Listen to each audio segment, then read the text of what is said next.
same direction. But in that case, the distance between policy and the range of optimal development path is growing, because you can see the gray zone is moving up, and the line of black arrows does not change in direction, so the distance between the two is increasing. That means that, in fact, policy, the connection between policy and reality is growing, is getting weaker. Another thing that can happen is what is here sketched by the white arrow, is that a change of policy takes place to attune more to what happens in reality, to attune more to the range of optimal development paths. And what happens in reality is, of course, a function of local conditions, local circumstances, local particularities. But we need this, we think we need this conceptual background for the elaboration of our two views on the position of creative industries and creative economy in policy. Well, the first view is the economic downturn is a threat. And there are specific characteristics that make creative industries vulnerable to effects of downturns. The first one is the fragmented business structure, meaning that the creative economy consists of a very large number of very small micro-enterprises, freelancers, etc. Most of them are businesses that have started quite recently, so their resilience against financial downturn is very low. Another factor is the high degree of specialization of such firms, so they are not only very small but also very specialized, meaning that they depend very much on supply chain linkages to other sectors, other branches, both within or outside the creative industry. And therefore they are very sensitive to negative effects of the economic recession to other economic branches. Often mentioned are architecture and the advertisement sector. There are two sectors in the creative industry that suffer very much from the general economic downturn. Another one is the very limited access to credit facilities. These small starting enterprises met much difficulties, much problems to gain access to credit facilities, simply because the traditional credit facilities like banks, etc., are not quite familiar with the way how these small enterprises work, and in fact they do not really trust their credit worthiness. And this problem of course worsens during the banking crisis at this moment. And the last one is the lack of entrepreneurial skills. That is understandable, the lack, because they are usually starting small firms, but probably more problematic is the fact that many starting creative entrepreneurs do not feel really comfortable with the label, with the status of being an entrepreneur, because they consider it as a threat to their creative integrity, a threat to the artistic quality of their products. So these are several features of the creative industry that makes it really vulnerable to the effects of downturn, and which can be a reason for policymakers to say, okay, in this situation, now we are struggling with these difficulties, let's focus our attention on other sectors and not on this one. But these other sectors are also, of course, vulnerable to a downturn, so the question is, why in fact should policymakers abandon the creative city policy and focus on these other priorities they are usually more familiar with?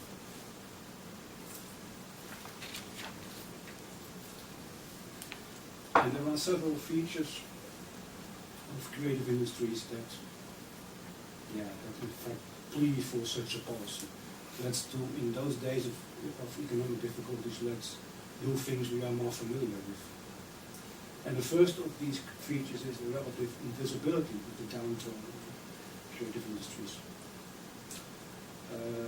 As I said, the creative industries consist for the most part of micro-enterprise freelancers, very small entrepreneurs, and they if they are hit by the economic downturn and they have to go out of business, it happens quite gradually and quite, in fact, quite invisible, quite unnoticed by policymakers. If you compare this with, for instance, the political attention for, well, let's say, what happens with the Organon labs in northern Brabant, that has raised a lot of public attention, has raised a lot of attention by policymakers, while, in fact, the number of architects that have lost their jobs in the past few years is more than double the number of people at Organon who see their jobs threatened now. But nobody knows that, and Organon is quite a known case in Paris.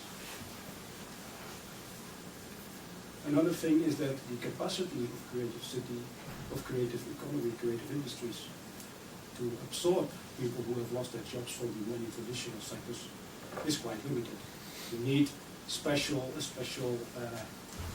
approach, you need quite a mentality to become a creative entrepreneur.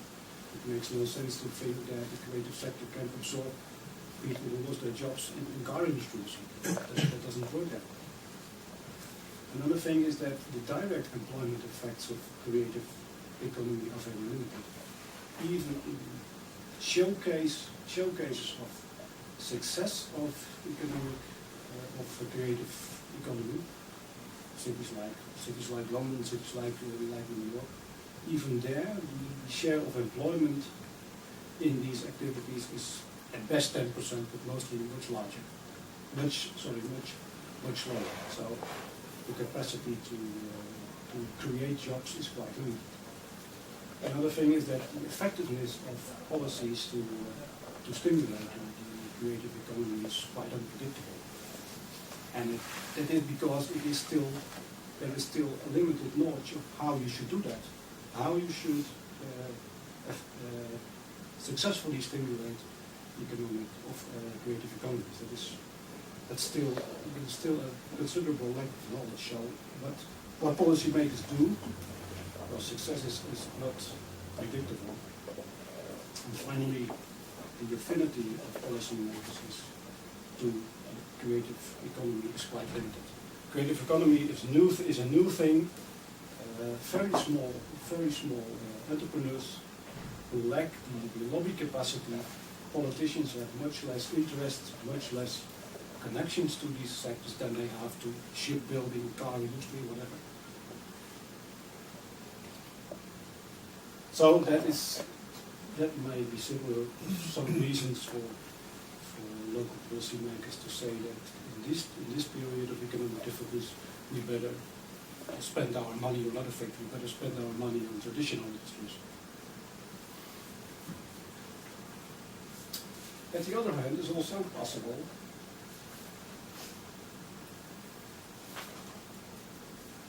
to see creative economy as an escape from the current recession. The current recession is an ideal moment to say let's switch our attention, let's switch our policy attention to a new type of economy. There's much more attention for the creative industry. And the famous Richard Florida uses the term reset. It's a creative reset of the urban economy. Is what he is putting before. And there are several reasons, several characteristics of creative industry to defend such an idea. We listed four, but probably there are more. The creative industry is first of all very vital to an innovative economy. Although its share of even in let's say well-developed cases, although its share is largely more than 10% of total employment, it is very vital through all its linkages with other industries for an innovative economy. Another thing is that these small businesses are very flexible.